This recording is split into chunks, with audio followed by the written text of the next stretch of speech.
Hey everybody, welcome to Forge the Narrative. This is the live Monday webcast. As always, I'm TPM, your host. I've got Kenny Boucher and Rob Bear with us. What up, players? Having some connectivity issues, so not all of us might be here all the time, but we're going to keep it going no matter what. Guys, I want to jump right into it. You know, we got new NIDs just coming out of the sky, literally coming out of the sky. Literally. And we got a question on the Facebook.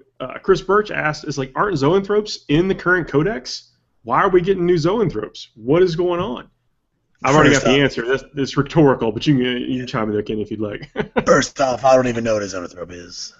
If Juice were here, he would call it the zeanthropy. The zeanthropy, are those the ones that look like brains? You could call them brains. They look like other things, too. But yeah, we'll move on.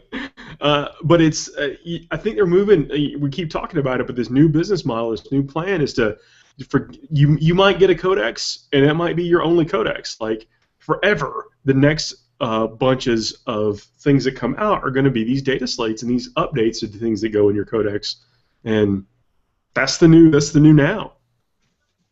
Yeah, no doubt. I mean, They were messing around with that back in the day. Remember when Dante came out and with the data slate?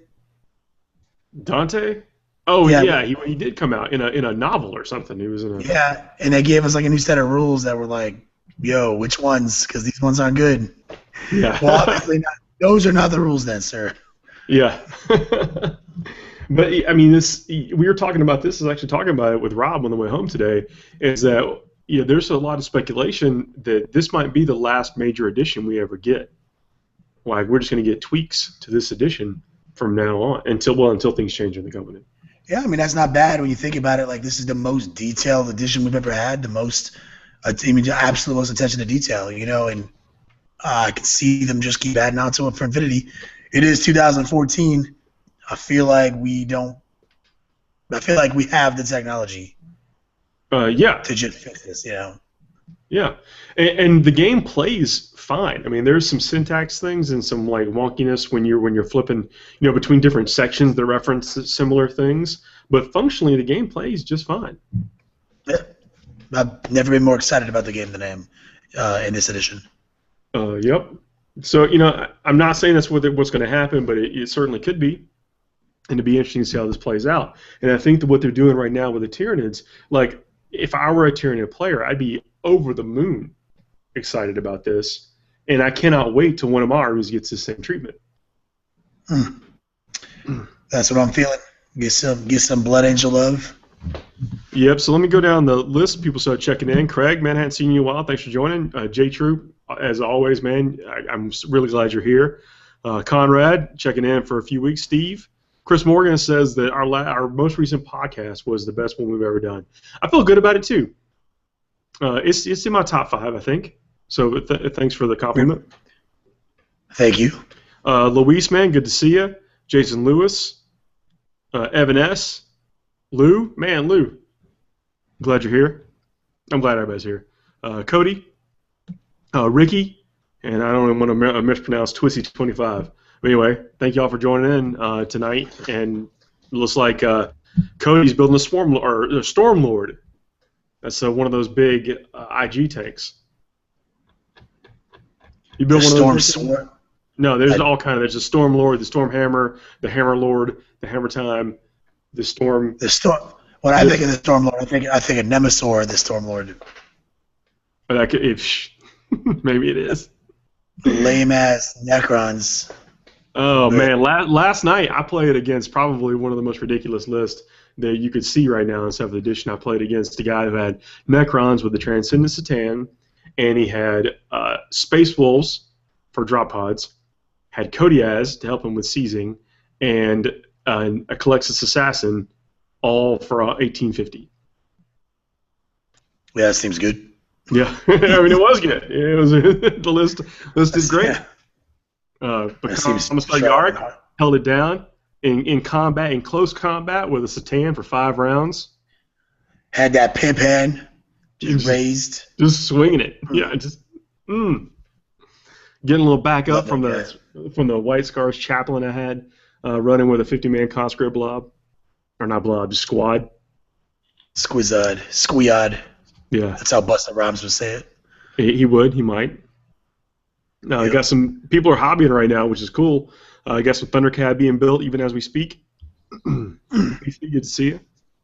There's a lot of, speaking of which, there's definitely a lot of Thunderwolf cavalry out there this weekend at the 11th Company, GT.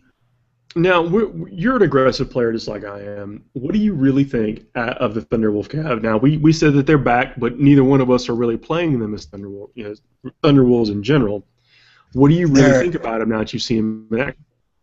They're definitely awesome and strong. They're better than they used to be, but there's things that are still better than them. I would love to run in a double codex, like in a double source environment, like a limited environment. I think they're very strong. They start to lose a lot of ground once you go, to the unlimited format. Yeah, I'm thinking that if I'm going to take 3 Thunderwolf Cav, I probably just need to be taking 3 Iron Priest. Yeah, just the 3 Iron Priests with the Cyber Wolves. I mean, it's pretty much. Ender did really well with that this weekend. He played the Super Friends, our new Super Friends 2.0. Mm-hmm. And he only lost 1 game all weekend, was in the championship bracket, pulling wins out like left and right over people with this new 2.0 Super Friends. That's strong. Ender's is a really good player and definitely a super smart guy, but he's been really improving his tournament game over the last couple of years, and it's really nice to see him finishing that strong.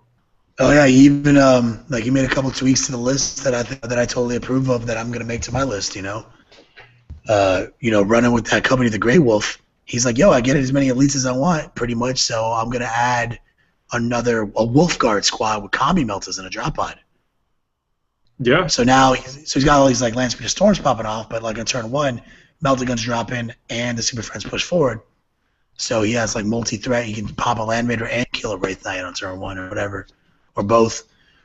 So pretty good. Congratulations to him. He did really well. I also qualified for that bracket. Congratulations to you. Thank you. I came in with some OG Flying Monsters creatures. Did really well. Went 3-0. Got this Ace Award on day 1. They gave all the 8 people who made the bracket Ace Awards. But I had like the second highest battle points. Went into day 2, went 0-3. Didn't feel really bad about it because all my games were really tight. They were doing a battle point system, so 15 points is the highest. So my 3 losses were like a 10-point loss, an 11-point loss, and a 4-point loss. Oh wow, so, that's really. That's So I mean, I was doing my best scraping the points out, but like the format really rewarded MSU, and I was able to get through that in the early rounds. But when I got to the championship rounds, in that bracket where it was distilled down to all the most optimized MSU style lists, I had to just like change the idea into getting the most amount of battle points, trying to stay in the hunt for the War Master Award. How'd that work out? I did not win it. But I did win Best Demon Player, Best Painted Demon Player, or Best Painted or something. I won some award that says Artist. It was hard to hear Neil because of the PA system was kind of scratchy. Yeah. But I did win it. I won some of the Painting Award, Best Demon, and just Ace Award. So I felt pretty good. Juice won his bracket. He qualified for bracket 3. He won that. Rob qualified for bracket 2. He narrowly lost to a really tough Tau army that ignores cover on all his stuff. Mm-hmm. But still, he got Best Chaos Space Marines. I mean, that's really cool. He got Best Chaos Space Marines, and Ender got into the championship bracket. So, like, all in all, our club did really well. All of our friends. That's really nice to see. Yeah, and I think that the community that we're trying to help foster just keeps us talking really rooted in the meta, and it helps our performance and helps us do better. And everybody listening and watching is going to watch later, listen to the podcast as a part of that. So thank y'all for being part of this and having us rise all in the same tide. Oh man, no doubt. And like we did a quick wrap-up video on the room. We were unable to stream. There was no Wi-Fi. Yeah, but we did. That was a dagger. It was a bummer, but all in all, it was super cool. And we said that we would spill some of the more details of the events, through this medium in our podcast. But I do want to just say thanks to Neil I've never been to one of Neil's events, and let me tell you, that guy is a programming genius. His tournament software is on point. Loved it. The way he does input scores and everything is just so clean. That's cool. Can't wait to hook something up with him. And a lot of great guys out there. We saw Chris Gardner. Like that's the always coming down from the Great White North. He came all the way down from Canada. That's awesome. So I want to just give him another shout out. Thank you for coming all the way from another country. Danny, no worries for tuning in late. Good to see you. No doubt. Kenny got some congratulations thrown up in the chat. Yeah, really nice to see all that. And Conrad, I'm not saying Thunderwolves are bad. They are definitely good, but you can use those Thunderwolves. You could turn 4 of those 15 into Iron Priest and Wolf Lord to go with them, and just they'll make anything good around them. So you can take all the Thunderwolves all day long and those guys, and you're going to do just fine. Yes, they're a good unit. If you can get Hillary, if you take them with White Scars, that's the optimized. If they can get out of combats they don't want to be in, that's the best. Yeah. I mean, that would be my suggestion. Like Khan makes them scout and he gives them hit and run. That's like an easy fix. Yeah. Craig's asking if we built any tyranny lists lately, and unfortunately, we're not the tyranny people. I will tell you, my friend, good old Sean Aiden, he won the whole event with Tyranids. Held it down with a new Tyranid list that no one's been playing. Yeah, with Lictors and Molochs. Now, we've discussed before that in that format with those types of missions that the Molochs are very strong. Yes, in this mission format where there are no kill points and only objectives, and you have this asymmetrical mission design where you can option to OG objective grab or progressive, it's definitely a super good list. Like you saw a lot of Venoms, a lot of Dark Eldar, a lot of old school MSU was out in force. You got to play to the tournament, and he built a list that really played to the tournament. Yeah, that's cool. No shame in that either. I mean, that's what and also not to do with skill. Dude has mad skill. He was on quality control. These guys are great players.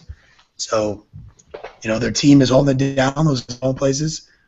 Up and comers, like just smash them. Hey, that's what the hobby's going to thrive with people like that coming out of nowhere. Yeah. I shouldn't say out of nowhere. But relatively new guys the last couple of years. Last couple of years, they've been coming a long way. And sometimes I give people a lot of flack. Sometimes there's a group of people, not a single group. There's a handful of people that are only good because this edition, or in the previous edition. I don't think these guys and the people that run in that crowd are victims or guilty of that. I think they're just generally really good players, and it's good to see those kind of people coming back, getting into the fold, because it makes us old timers get better or die. Yeah, no doubt. Thanks, Danny, for pointing out that the cameras weren't switching. I think that's my fault. I logged in into the wrong account today. I don't know what to do with my hands. Are we switching now? Can you see my face? I think it's switching now. Or was it always stuck on me? I think it was always stuck on my mug. Oh. Yeah, well, definitely thank you for Johnny Watkins, the federal agent. Thank you for the grats and everybody else. Hey, thanks, Eric, from Eric. First time watching the live cast, man. That's awesome, man. Thanks for getting in. Unless this is not your first time watching, but he's hit us up on Twitter. Really nice. Yeah, thanks. Sucks that we literally lost Juice in the warp somewhere. These new Tyranid things came out. We haven't heard from him all day, so we're assuming that he's gone. He's living inside one of those zone throw broods. Yep. Yeah, Rob's having technical difficulties, so maybe we'll have to do the smooth stylings here and entertain. Varing 404 says he's playing 40K or Warhammer with his daughter right now while watching. That's awesome, man. I'm glad that people can invite us in like that. So please let us know how that game goes. Let us know what armies you're playing too. Sorry, Kenny, I didn't mean to. There's only two of us. You just keep talking. Trying to read questions while you talk. I'll talk while you read questions. Okay. Lamont, he says, okay, the wife is tucked in bed with the flu. The kids are finally asleep. Time for some quality entertainment for guys who live the dream. Sometimes it is. I ain't gonna lie. Sometimes it is. Oh yes. try to do my best to live my dream every day, which is to play my toys and, of course, enjoy all my adult beverages responsibly. That's one of the reasons we run the show when we do, is because it's also when my family's in bed and I get to haunt the basement. Sorry, the studio. The studio, as it was. Yeah. What I will tell you is that one of the things that I learned this weekend was how many people supported me during this whole Feast of Blades thing. It made me feel really good to see a lot of people who listen to the show, who follow me on Facebook and stuff like that, come up to me and shake my hand. Made me feel really welcome to be there. I was a little, I was a little timid when I came in there at first, Didn't know how everyone's gonna respond, but everyone was super cool. Made me feel really good, and I even tell this anecdote, like in my first game against some Wave Serpents, played a really good guy, Curtis Calloway, and I was making it rain 5-ups. Well, I mean, of course. Of course, while utilizing his community dice, and he was like, he wasn't annoyed, but he was kind of getting annoyed. He's like, good to see. You just make it rain 5-ups all day anyway. So that was good. That was a really good way to start off the tournament, and so I felt really good about it. And it reminded me how strong of a community we actually do have. Yeah,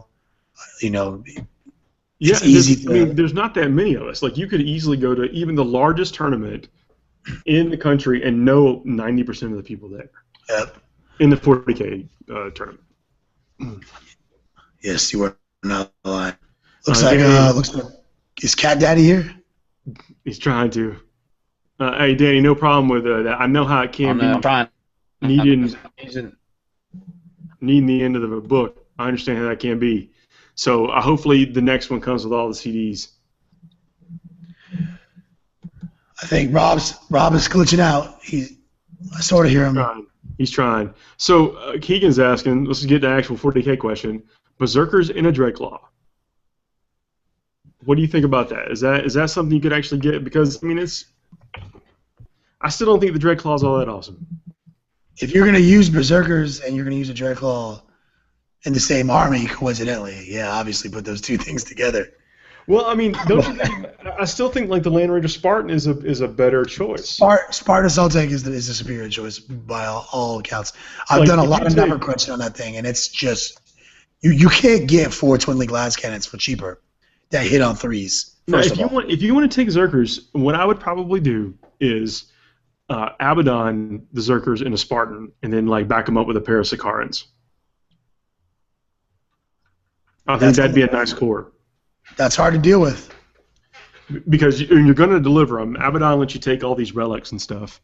You could even put some of those Legacies of Ruin or whatever they're called on those vehicles, or at least on the Land Raider.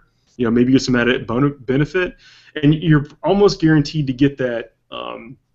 The Siren or whatever on the tank in position, so you can't get overwatched when you charge. Oh, yeah, good call. So that one little bundle of point. It's a lot of points, but it'd wreck a whole Tau army. Like, you could have something like 20 Berserkers. We hear you. Yeah, 20 Berserkers. It's real intermittent though.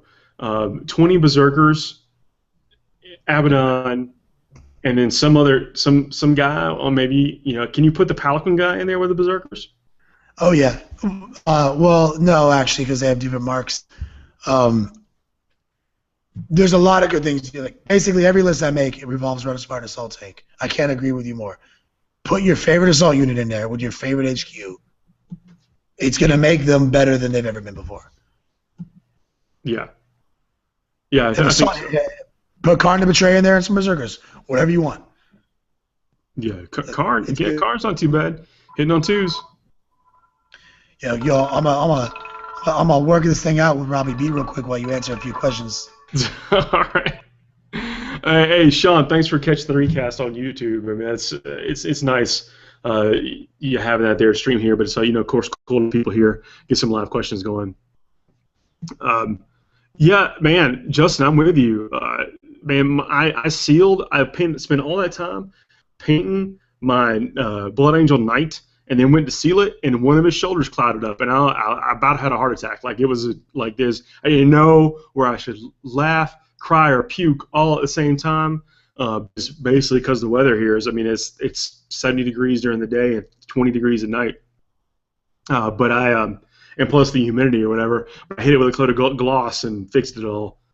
So yeah, I'm with you. It is making progress on models really difficult to deal with. Yeah, I guess you didn't have to deal with that out there in Texas, but yeah, it's a real thing over here. There's some like one summer ago you couldn't even like it rained every day, so it was almost impossible to get a good prime on miniatures. You basically just had you were rolling the dice. Sean Kennedy says, looking to start a tournament in the UK with a small group and work up and wanted to allow a full 40k rule set, Unbound, Multicad, Lords of War, Forge World, and a lot at 1850. Is it actually feasible? That is the exact format that the tournaments in my local scene use, and it's functional. I mean, there's a lead up. You need to basically hold clinics to give people to tell them how to deal with certain things. Smaller games, a couple of restrictions at the beginning, open the floodgates as you go. Or just like be real informative on whatever the league night is, whatever your club night is. Let people you're going to encounter X, Y, Z. You want to succeed at the tournament, you got to bring this X, Y, Z. Because man, I mean, it's the thing that's the most difficult pill to swallow about the game is that with the way some of the lists are and the way some of the rules are right now, there are some situations that you have to take certain things to deal with them, where you might not be the choices that you actually want to make all the time.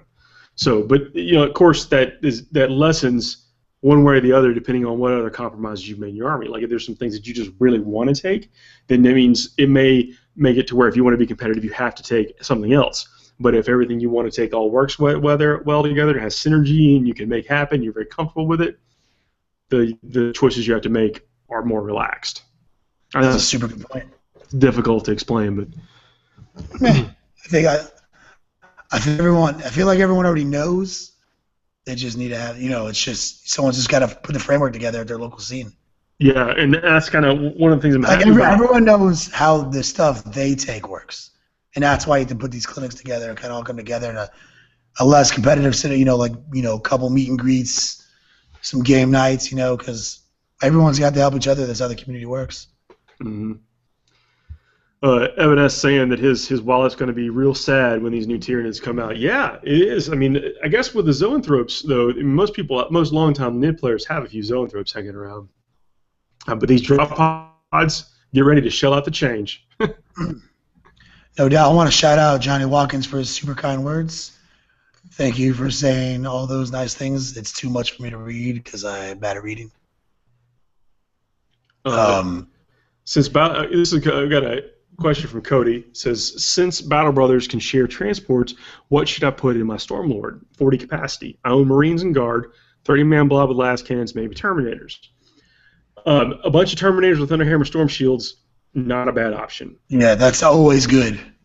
If you go Imperial Fist, you can put your Devastator squads in the back of that thing, and you've got a pretty secure fire point for all those tank hunting last cannons. I thought about that. That's a good point. I did really consider that specifically for Marnius and a bunch of Terminators, Thunderhammer Storm Shields.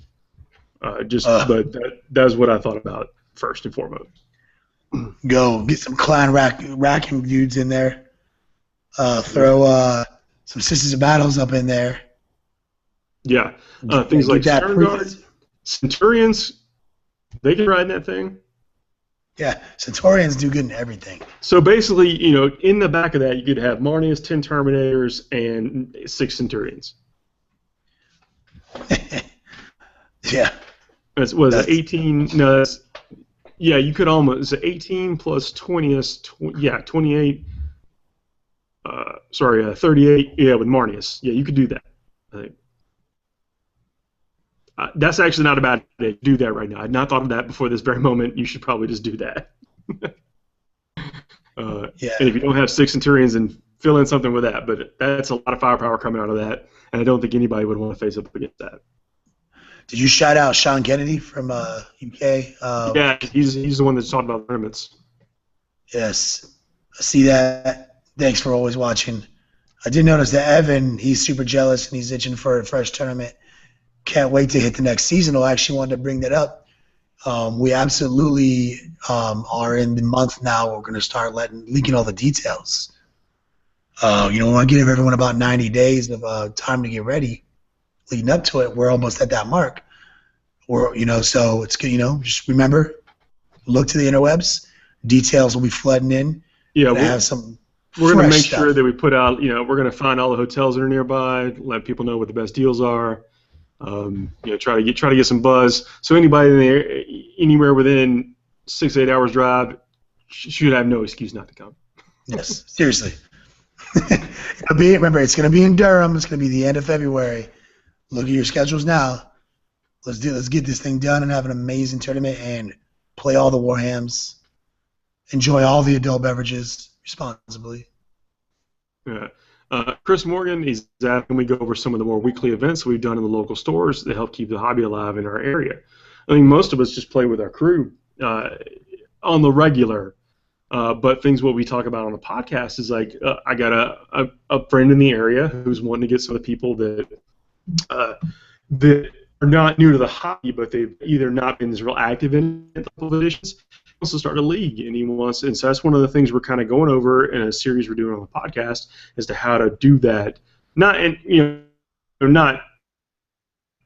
the bylaws of how to do it, but basically just how to keep people engaged and move forward with this to build things up. Jason Lewis just played his first game with a fully painted army. Oh, it nice. Made the game so much better. Never again will a gray model hit the table. Like, I believe. It does. I believe that. Man, when you're playing with a model that you either painted or that you love, the pose, and he just looks good, and he just looks cinematic. Dude, they play better too. You can do all your practice game with your primer gray models all you want. They're just not going to do good. Yeah. You got to paint them. Not going to do as well. That's awesome, man. Keep it up. Let's send us some pictures on Twitter. It'd be cool to see, or Facebook, or whatever. No doubt. Lou's asking, Brandy Air, Mortis Dreadnought, Contemptor Mortis, or the Sankaran Battle Tank? That's a tough question. I think that if you're playing with a Sky Shield or something, then the Mortis Dreadnoughts are the cheaper option because you can get the last cannons, and you're not going to be trying to move them anyway. I think the Sankaran, if you're not building like a castle, is the best, because they've recently altered the points on the Contemptor Dread. It's more expensive than it used to be. That's truth. They're both really good. It's hard to pick just one. I love that Contemptor Dread, though. I've had many a game. It does work. I've had many a game where I just put him right in the center, and he's dominated the whole table, just swatting flowers out of the sky. Sorry. What's this? Sorry not to cut you off. I'm just trying to. With only two guys, sorry guys. We're just trying to read questions and talk at the same time. Don't mean to cut each other off. Did you answer Evan S's question about looking at drop odds with campaign stuff in there that from the box set that they're rumored? No, I didn't. I'm really looking forward to this box set though. Like I know there's going to have to be something in there talking about Blood Angels, even if it's the second book, because they put out that Sanctus Reach. And then they put out another book right after it, I think. Yeah, I literally can't wait. Yeah. Looks like what the jerk from York. I don't know if I've seen him before, but not here on the webcast, but they just got 15 inches of snow in the last 12 hours. Man, I don't even know where that is. Yo. But it sounds. That does not sound good. That's less than optimized. Okay, Kenny looking for an answer here. Grey Hunters and the Stormwolf or Land Raider? The Stormwolves are just too good not to take, but I wouldn't take. Blood Claws. You could put 15 Blood Claws in one as a dedicated transport. It's just so good. The assault element, the shooting element. That's my favorite combination. Grey Hunters is dead to me right now. Like there's no place for a Grey Hunter right now in that codex, in my opinion. Yeah, it's a weird thing right now with the Grey Hunters. Blood Claws are are superior right now because you're not buying them to really do anything. You're buying them for what they can. You're buying them for the dedicated transport they get. Yeah. Plus, they have a bigger squad size option, and they have rage, so they have 4 attacks in the charge. So the one thing you really need to do to repel an assault, they can do it. Yeah. So and you can make a lot out of it. Like they can come out of that, even a pod like 4 or 5 of them, live. They can make an impact because they get this rage. Looks like the cat daddy's back. He just reinstalled Google Chrome. Let's see if we can hear him. Way to set it up.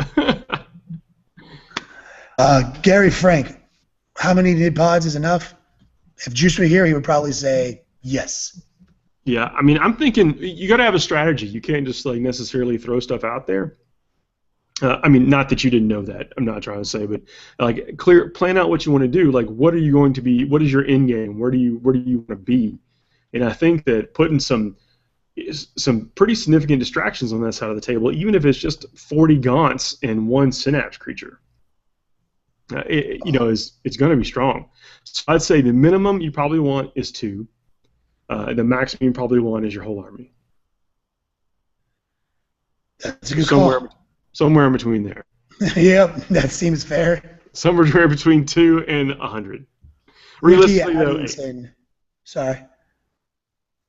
I had a question for poor Rob, but I don't think Rob can hear it very well because we're all glitching out on each other.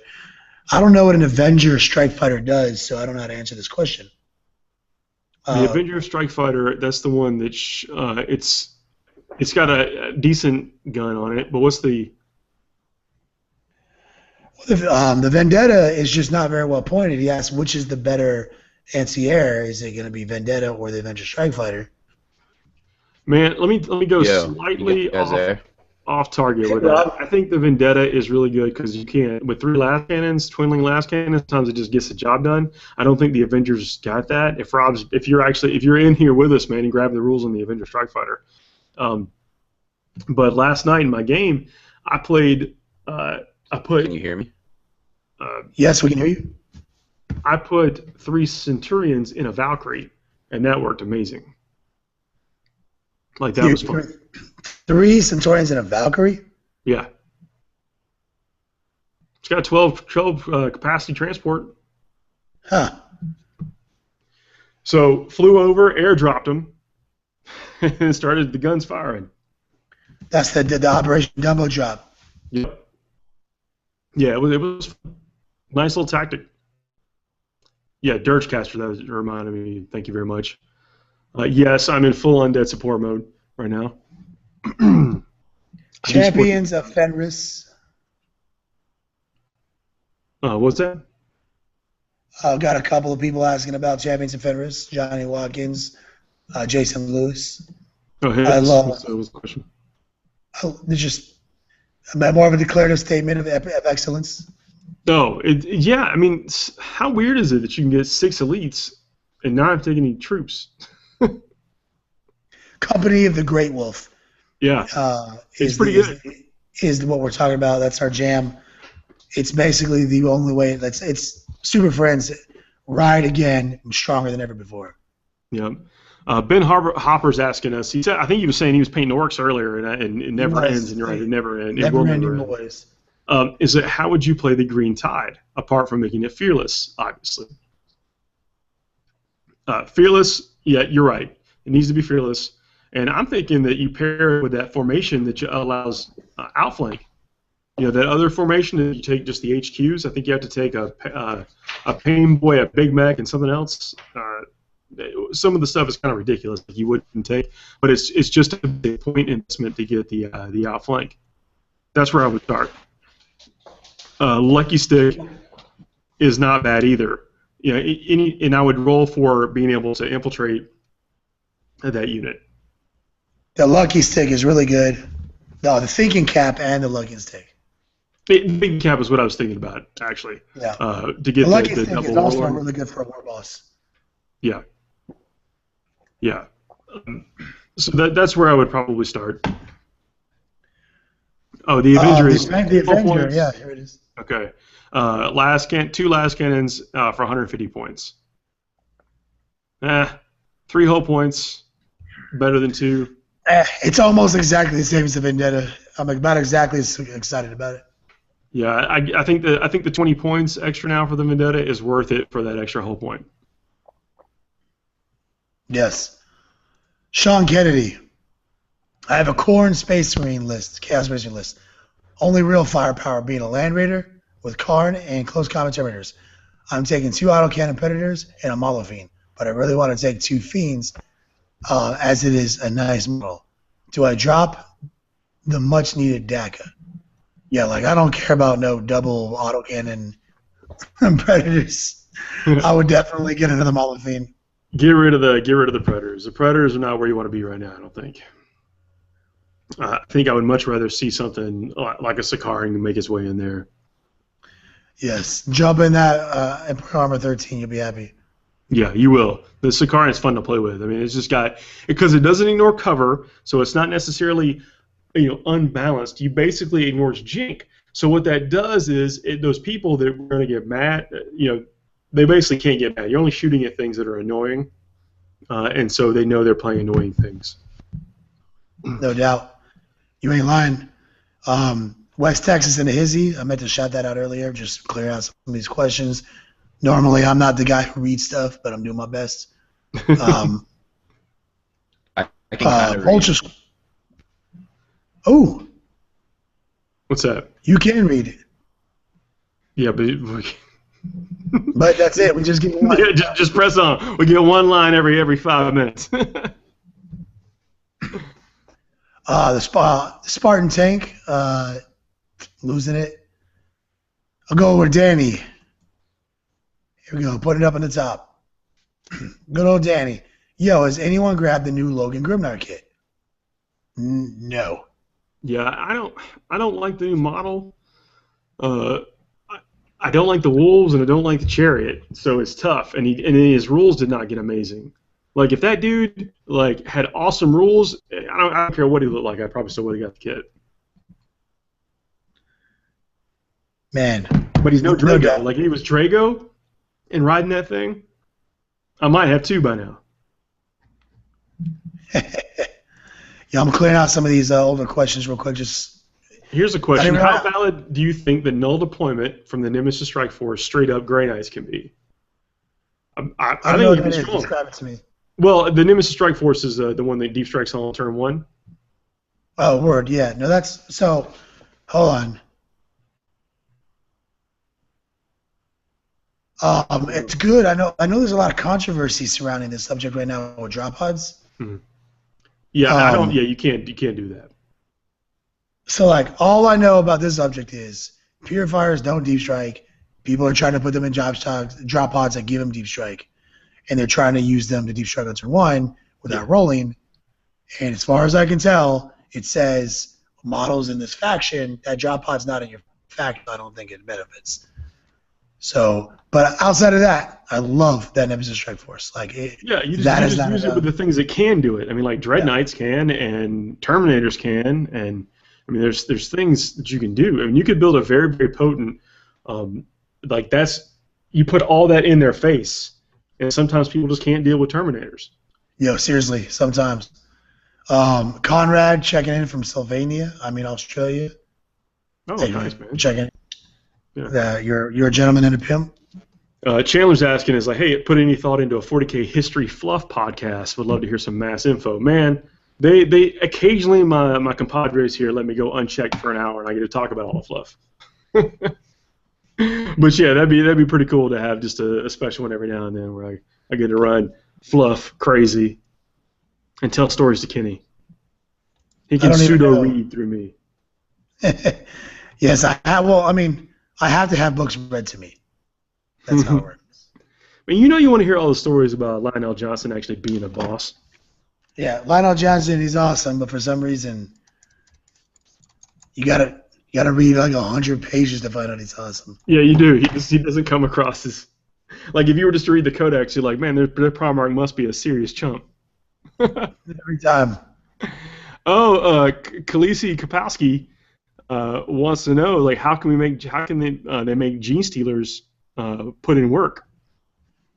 Yeah, the Broodlord. We might see a resurgence of the Broodlord I mean, especially if they get some kind of bump. I mean, we're going to see a supplement for those guys in the near future. I think that's one of the ones that got spoiled was the Gene Stealer supplement, and I'm really looking forward to seeing it. So I mean, hold tight. As soon as we get that in our hands, we will make a Gene Stealer list because I like Gene Stealers. At one point in time, I owned like 75 Gene Stealers. Yeah, Gene Stealers. They used to be my heat. Yeah, they were just fun. It's cool. I mean, the whole idea of them is very cool.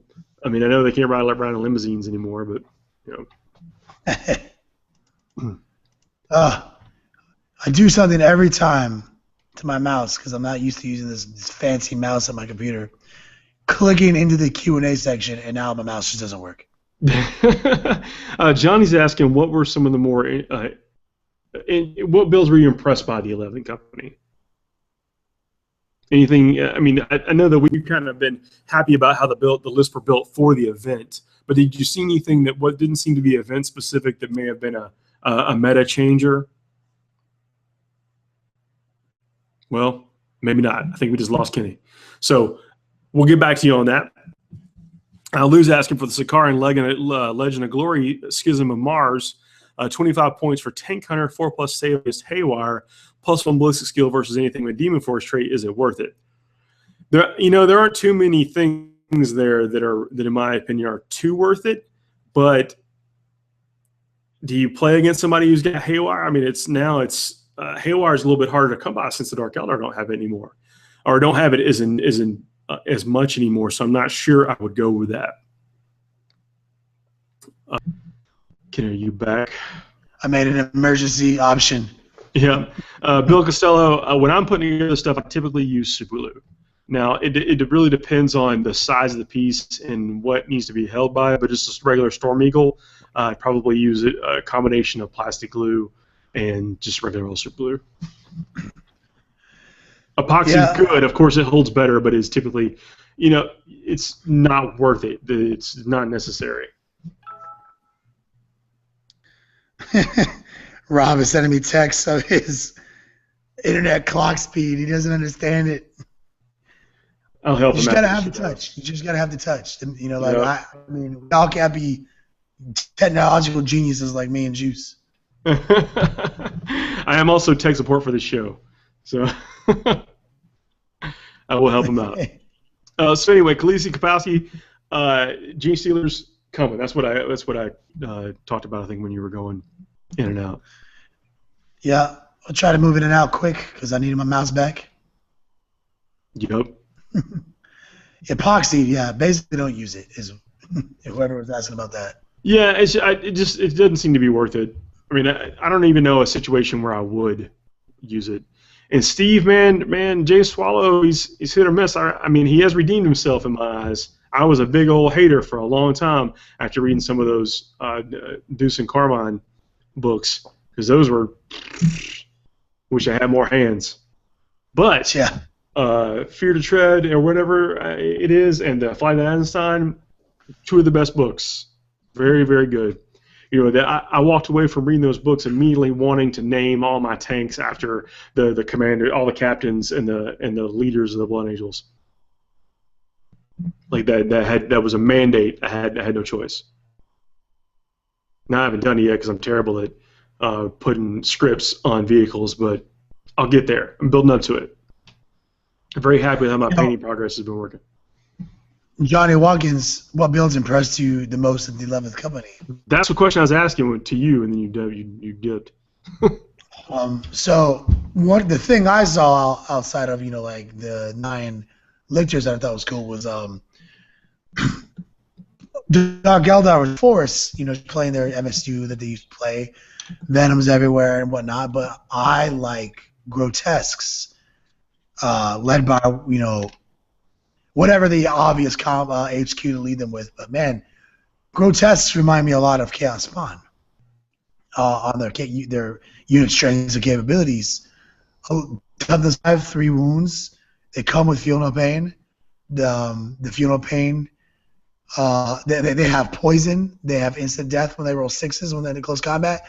They have a decent amount of attacks and rampage. They're really right up my alley, and I might have to give them a second look saw a couple people running them, and I was asking what they do. So I might need to take a look at a couple builds that have some grotesque in them for some counter assault. That's what speaks to me the most. Jason Lewis is saying he's building 1850 Space Wolf list using the Great Wolf detachment. It's got Herald Death Wolf with 2 Iron Priests, 18 Thunderwolf Cavalry, and is undecided on what else to buy for the list to round everything out. I wouldn't build it as a CAD because you don't get objective secure. I would build it as definitely an attachment to something. So keep that in mind. Like the things out of it, if you really like Thunderwolf Cavalry, take a really good centralized Thunderwolf Cavalry element out of this detachment to add to like whatever you're playing. You know, that would be my suggestion. Well, all I want out of here is Thunderwolves and Iron Priests. Thunderwolves get weapon skill 5. They're awesome. I'm thinking if he wants to keep his Space Wolves, add some Blood Claws with Storm Wolves as dedicated transports. Then he's got the anti-flyer lockdown. Now I don't know how many points are left over after you put in 15 or 18 Thunderwolf Cavalry, but you need some anti-air in there. Otherwise, you could potentially come into some kind of spoiler matchups because you don't have the OBSEC. Awkward moments. Yeah, you don't have the OBSEC to close people out. You've got to engage them, and if they can just keep away from you, then it's gonna be it's not gonna be a fun interactive game. So I think adding in, if you want to stay Space Wolf, adding in some Storm Wolves in there, and if you want to branch out to Space Marines, then adding in some White Scars to get some whenever your bigger unit hit and run, and adding in some Storm Talons for cheap anti-air. Good call.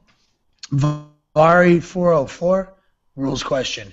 Can a spell familiar allow all or some dice to be rerolled when casting a psychic power? When casting a psychic power, the rule says it allows you to reroll failed second test.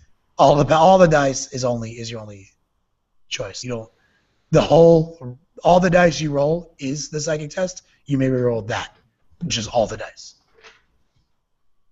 Yeah, I agree with that. Which is still really good.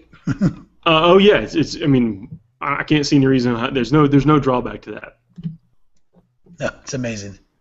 Yeah, Keegan said the Spartan is going to happen. Yeah, it's a good tank. It looks cool too. It's one of the more impressive, I think, Land Raider variants.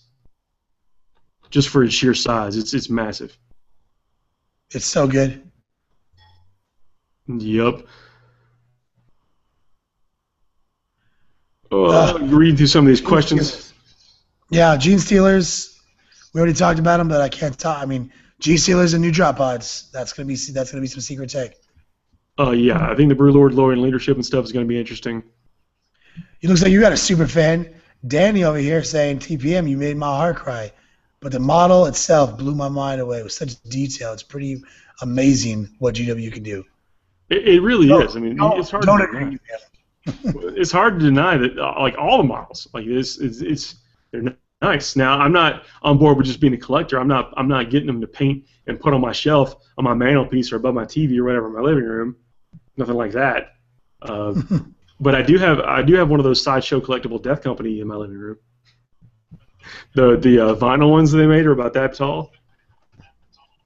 That's different.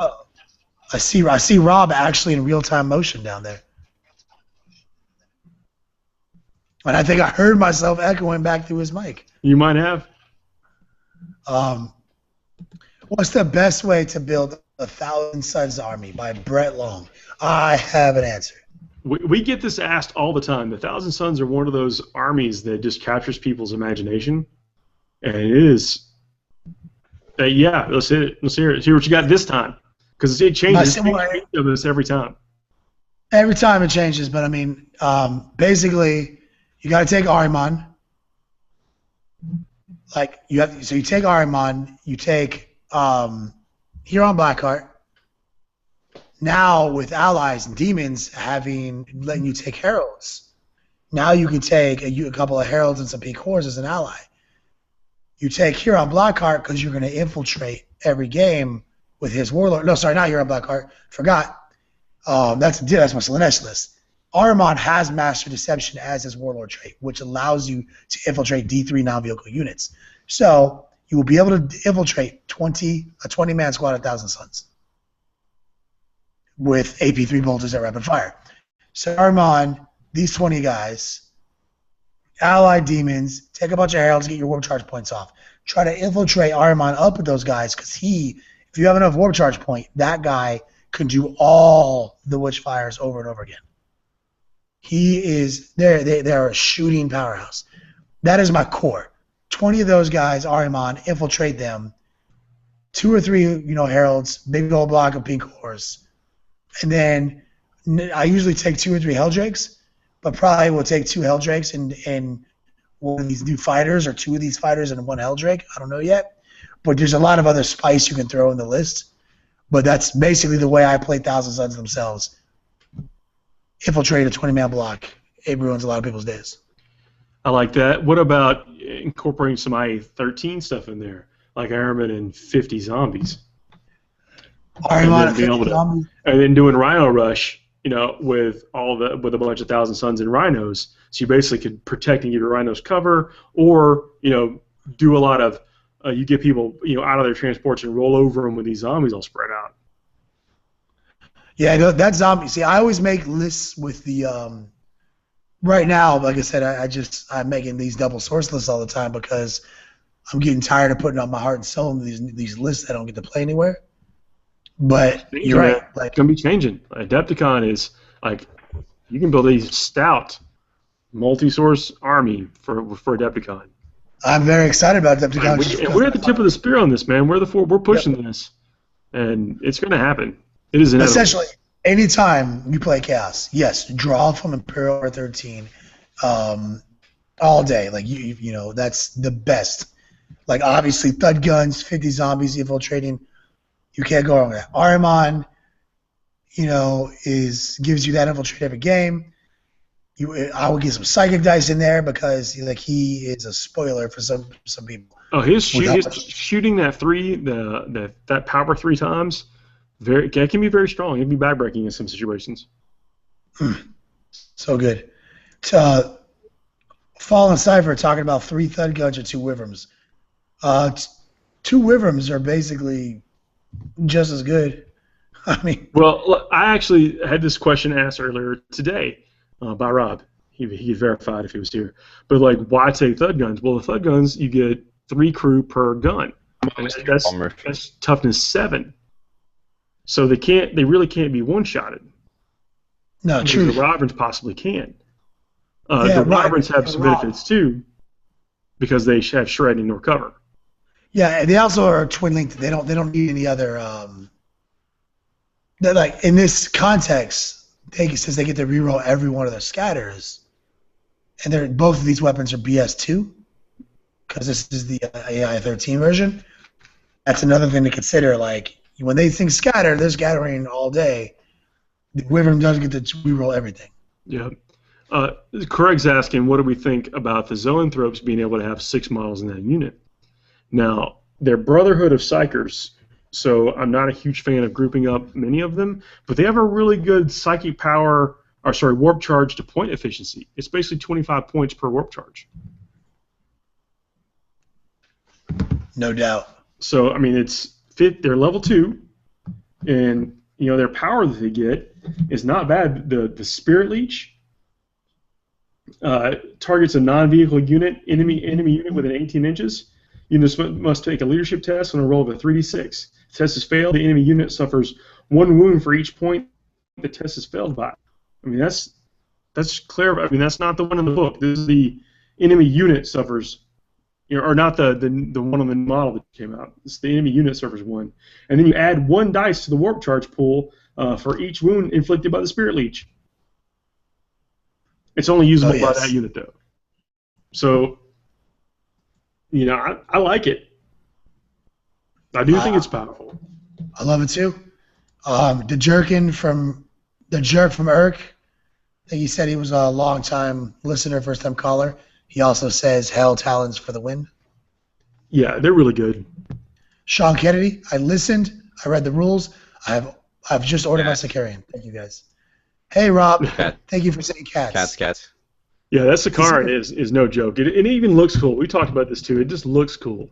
It is a neat-looking model. Rob, you got a Sicarian? No, but I got this. Is that the Hell Talon? Yes. Pretty cool. Yeah, that model is. I mean, it's always had decent rules, but it's never been this good before. Nah, it's super good. And the good thing about this coming out in this hardback book, these stick around a while. This should be yeah, even if we get another book that replaces one of the models in here, I doubt it will replace many of the models in here, and certainly not the army list.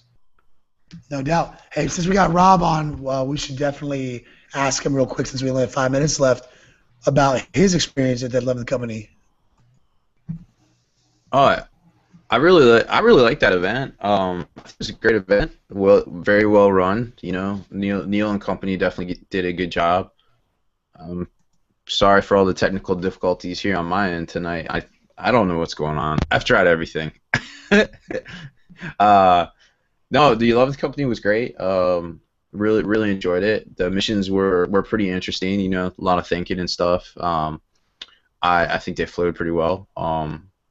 I'm not really sure what you guys covered earlier, so obviously I don't want to get into it too much. Tell us about your how you felt your list performed without going into a sick amount of detail about the individual games, but give us some highlights maybe and tell us how you felt about your chaos list. I really like all the models that I had. The Helldrakes definitely caught people. A lot of people weren't ready for them. They're like, oh, that's what they do. I was like, yeah. Vector striking and all that stuff was super clutch in all games. The zombies just kind of spreading out, doing things. Really took over a lot of the people, kind of block things out a bit. There's just a lot of combat and a lot of resiliency. The big key to my list, I don't know if you guys, it's got Be'lakor, it's got 2 Mauler Fiends, 2 Helldrakes, 85 zombies, pink cores, and Aegis line. There's a sorcerer in there to summon some stuff, so I think it's roughly 9 or 10 dice depending, and you know, plus these you generally get some summonings and stuff off, and then invisibility or shroud on Be'lakor is pretty fun. So it's a pretty resilient list. Yeah, no, it's MG. I'm so glad that you caught some people slipping with Helldrakes. Like, what's a Helldrake? Nobody plays those. Yeah, well, all your comp bikers belong to me now. Yeah. Oh, you brought those bikers. Oh, you brought these purifiers. Every time I kill a biker, I get to keep it, right? Yeah. No, it was a pretty fun event. I really enjoyed that list. You know, the old school flavor to it. You know, went up against I actually only had 2 losses actually against the same person. It was a multiple shot Tau list. And the second game I really. Yeah, sometimes it doesn't matter with Tau, but I was, you know, two tough games, you know, against that, and I think the last game really just came down to victory points. Like I had the relic almost to my deployment zone, and you know, it's just tough when you're doing all that, and between me moving all my zombies and him doing all his shots and doing his jump backs and doing all that stuff, it's just like it's hard to get past turn 3 when there's so much going on. So, and that's you know, that's on both of us. Like, you gotta press those people that are doing it. You gotta say, hey man, we gotta keep this moving, and then make sure that you're not also. I mean, not that you are. I'm saying this is general tournament best practice. Just make sure that you're not part of the problem, and then make sure, like, hey man, I got my turn in 10 minutes. We need to get this moving. Yeah. No, there was, you know, there was no slow playing whatsoever. I mean, literally, there was actually no. There's a difference between slow playing and just being. I don't mean slow play has a negative connotation. I'm not saying slow play.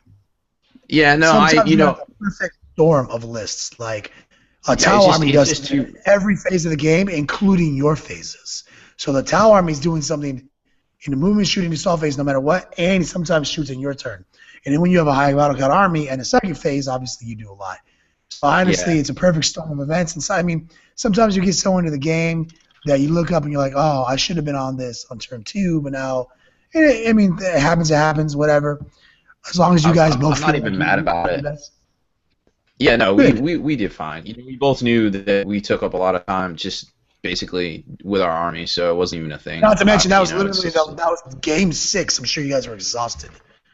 Yeah, that too. It was It was a grueling weekend, but you know that's why we go to these things, you know, to enjoy them and play, you know, play six tough games of 40. You know, like I played Luke Sutherland, you know, I'm sure he's watching tonight, and you know it was a really tough game because he had a psyker and he just kind of ran around and he had that Q-Lexus assassin. Yeah, that Calyxis, man, it definitely Put him in a Stormwolf. Well, and that was another problem too. Was for flyers, it's very hard for me to interact with pretty much all my stuff's on the ground, and you know that's why we're gonna start taking the Helltalons in that list, or Hellblades rather. But you know, it was very daunting. Like you have to be very precise with your movements and spreading out and things and splitting all your psychics apart, so you still get when the psychic comes onto the scene, and of course that, you know, the Stormfangs giving, you know, 12 inches flying around just like turning stuff off, you know, it's just like, oh. I don't get to do psychics. Yeah, so you got to be very careful and try to split stuff up, and yeah, that was an interesting game too. But that's why we go to these things, you know, to play some interesting games and have fun. Guys, we're at the end of the hour. Nice little note here at the end. Varing says that he just ordered Imperial Armor 13. He says we really sold it to him. And to be fair, you're not going to be disappointed. If you play Chaos, you're going to love this book. GW needs to give us a piece of that. Yep. Did you cover Force Heresy book coming out today, Paul? Didn't cover that. No, we'll have to cover that in the podcast because it's 11:01. All right, fair enough. Guys, it's been fun. Thank y'all for hanging in here with us, even though we have some technical difficulties. This stuff happens. It's technology. We're trying to make the most of it, but you know, it still wouldn't be the same without y'all watching. I really appreciate everybody showing up. And Rob, thank you for trying to get in for 55 minutes and still finally getting in here. I appreciate it. I'm here. I really do. Kenny, you read today, and sometimes that's all I can ask. Oh man, I gotta go back and watch the video on this one. I had to read things. I made a vow that I would never read again. You see how frazzled he looks? Yeah. Go home and get a good night's sleep. He's sweating. No, again, I would thank you all for hanging in here. Sometimes this is not easy, but having everybody around and being part of this cool community makes it better. So thank you all. Thank you all for listening. See everybody soon, and catch us on the podcast. Like us on Facebook. Subscribe on iTunes.